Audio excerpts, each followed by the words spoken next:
బీహార్ శాసనసభ ఎన్నికలకు నఖారా మోగనుంది. November 22తో assembly గడువు ముగియనుండడంతో ఈ సాయంత్రం షెడ్యూల్ ఖరారు చేయనుంది కేంద్ర ఎన్నికల సంఘం. 4 గంటలకు ప్రెస్ మీట్ నిర్వహించనున్న ఈసీ ఎన్నికల తేదీలను ప్రకటించనుంది. అయితే 243 అసెంబ్లీ స్థానాలున్న బీహార్లో ఎన్ని విడతల్లో పోలింగ్ జరగనుందనే విషయంపై ఉత్కంఠ నెలకొంది.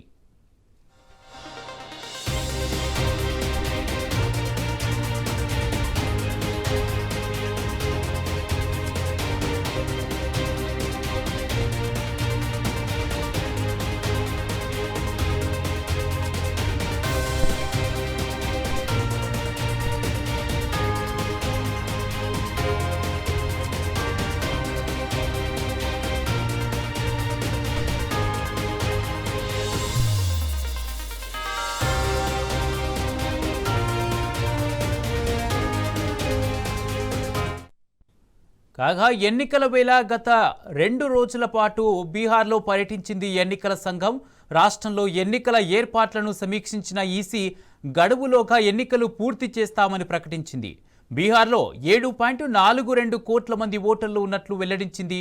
ఎన్నికల ప్రక్రియలో నిష్పక్షత, పారదర్శకత కోసం తీసుకొచ్చిన 17 సంస్కరణలను బీహార్ ఎన్నికల నుంచే అమలు చేయనుంది ఈసీ.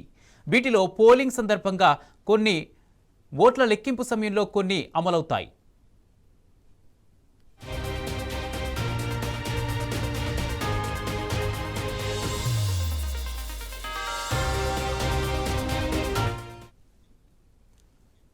బీహార్ శాసనసభ ఎన్నికలకు నఖారా మోగనుంది. నవంబర్ 22తో అసెంబ్లీ గడువు ముగియనుండడంతో ఈ సాయంత్రం షెడ్యూల్ ఖరారు చేయనుంది కేంద్ర ఎన్నికల సంఘం.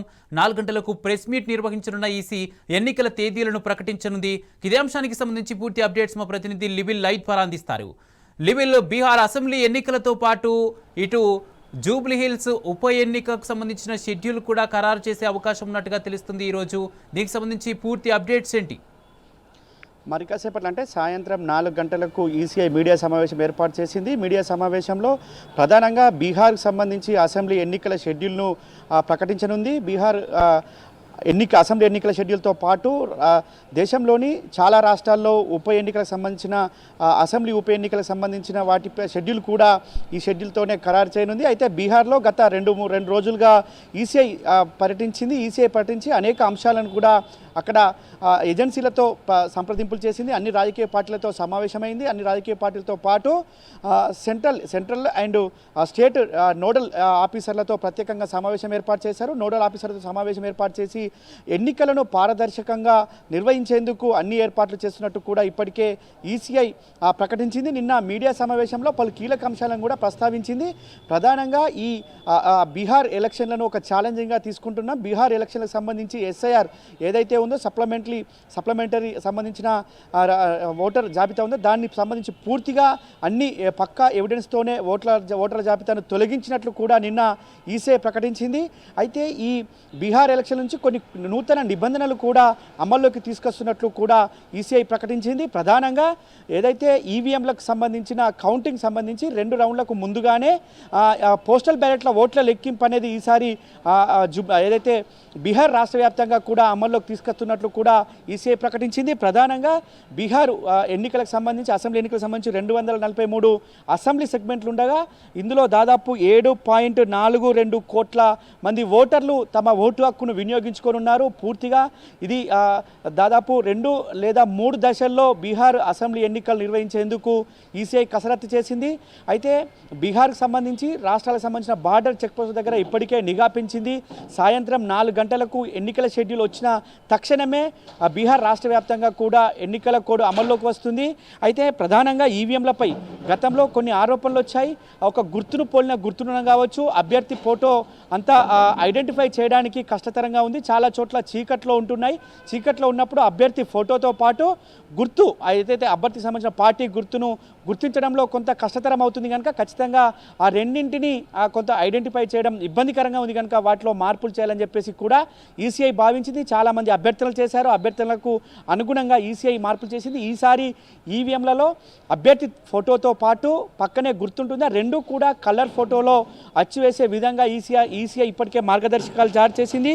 అయితే గత కరోనా సమయం నుంచి కూడా పోలింగ్ కేంద్రాలకు సంబంధించిన సంఖ్య పెంచడంతో పాటు పోలింగ్ ఎవరైతే ఓటర్లు ఉంటారో వారికి 1200 మందికి మించకుండా పోలింగ్ బూత్లను ఏర్పాటు చేశారు. 1200 ఒకరికి 1200కు మంది ఓటర్లకు ఒక పోలింగ్ కేంద్రాన్ని ఏర్పాటు చేస్తూ దాదాపు 77,895 పోలింగ్ కేంద్రాలు గతంలో ఉంటే అప్పుడు 1500 ఓటర్లకు ఉంటే ఇప్పుడు 90,712 పోలింగ్ కేంద్రాలకు పెంచుతూ నిన్న ఈసీఐ నిర్ణయం తీసుకుంది.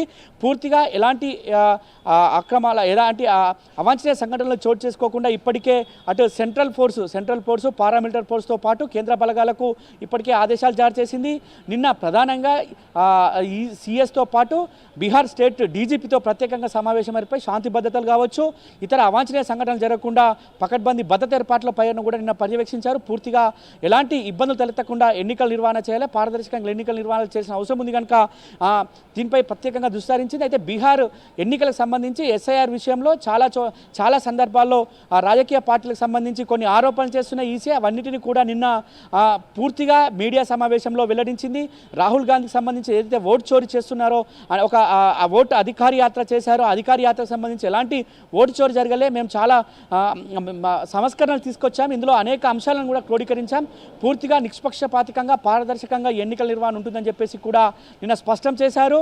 అంతేకాకుండా ఈ ప్రధానంగా ఈ 243 ఎన్నికల స్థానాలకు సంబంధించి దాదాపు 2 లేదా 3 దశల్లో ఎన్నికల నిర్వహణకు పూర్తయ్యేందుకు కూడా ఏర్పాటు చేశారు. అయితే నవంబర్ 23న అసెంబ్లీ గడువు ముగియనున్న నేపథ్యంలో ఆ గడువు కంటే ముందే ఎన్నికల నిర్వహణ చేసి కొత్త ప్రభుత్వం ఏర్పాటుకు మార్గదర్శనం చేసేందుకు కూడా మార్గదర్శకాలు జారీ చేసింది. అయితే ప్రధానంగా మాగంటి దివంగత ఎమ్మెల్యే మాగంటి గోపీనాథ్ మరణంతో ఉప ఎన్నిక ఏర్పడింది. ఉప ఎన్నికకు సంబంధించి ఈ బీహార్ ఎన్నికతోటే ఈ జుబ్లీల్స్ ఉప ఎన్నిక కూడా రానున్నట్లు కూడా స్పష్టమవుతుంది. అయితే 4 గంటలకు దీనికి సంబంధించి కూడా బీహార్ ఎలక్షన్లతో పాటే దీన్ని కూడా షెడ్యూల్ ప్రకటించున్నారు. అయితే 2 లేదా 3 దశల్లో బీహార్ ఎలక్షన్ల నేపథ్యంలో జుబ్లీహిల్స్ ఉప ఎన్నిక ఏ దశలో ఉంటుందనేది మాత్రం ఈసీఐ మీడియా సమావేశంలో స్పష్టం చేసే అవకాశం ఉంది. జుబ్లీహిల్స్ ఉప ఎన్నికకు సంబంధించి 3,99,000 మంది ఓటర్లు తమ ఓటు హక్కును వినియోగించుకొని ఉన్నారు. దీనికి సంబంధించి ఇందులో దాదాపు పురుష ఓటర్లు 2,07,382 మంది ఓటర్లు ఉండగా ఇందులో మహిళా ఓటర్లు 1,91,000 మంది ఉన్నారు. మొత్తం దీనికి సంబంధించి 407 పోలింగ్ కేంద్రాలు ఏర్పాటు చేశారు. ఎలాంటి అవాంఛనీయ సంఘటనలు జరగకుండా అన్ని ఏర్పాటు చేశారు. అయితే ఈ బీహార్ ఎలక్షన్లతో పాటు మరో 5 రాష్ట్రాల్లో ఉప ఎన్నికలు జరిగే ఉన్న నేపథ్యంలో వాటికి సంబంధించి షెడ్యూల్ కూడా ఖరారు చేయనున్నారు. దివ్యాంగులకు సంబంధించి ఎలాంటి ఇబ్బందులు తలెత్తకుండా పోలింగ్ కేంద్రాల దగ్గర ర్యాంప్స్ ఏర్పాటు చేయడం కావచ్చు. అంతేకాకుండా ఈసారి మొట్టమొదటిసారిగా 100% పోలింగ్ కేంద్రాల్లో వెబ్ కాస్టింగ్ ఏర్పాటు చేసి ప్రత్యేకంగా నిఘా పెట్టనున్నారు. ఎలాంటి అవాంఛనీయ సంఘటన జరిగిన కమాండ్ కంట్రోల్ ద్వారా ఎప్పటికప్పుడు సమీక్ష చేసి అధికారులు వారికి ఆదేశాలు జారీ చేసే విధంగా ఈసారి బీహార్ ఎన్నికలతో పాటు ఉన్న ఉప ఎన్నికలు అన్నింటిలో కూడా ప్రత్యేక మార్గదర్శకాలు జారీ చేశారు. ఈసారి 20 కొత్త సంస్కరణలు తీసుకొచ్చినట్లు కూడా ఈసీఐ చెప్పింది. ఇటు కౌంటింగ్ సంబంధించి కావచ్చు, ఇటు పోలింగ్ సంబంధించి అన్ని ఏర్పాట్లను కూడా ప్రస్తుతం చేసినట్టు తెలిసింది. ఈసీఐ మొన్న 2 రోజుల పాటు బీహార్లో పర్యటించి సంతృప్తి వ్యక్తం చేయడంతో ఇవాళ సాయంత్రం 4 గంటలకు మీడియా సమావేశంలో ఈ బీహార్ ఎలక్షన్లతో పాటు పలు రాష్ట్రాల్లో ఉప ఎన్నికలకు సంబంధించిన షెడ్యూల్ ఖరారు చేయనుంది. Kumar, right, thank you లిబిల్.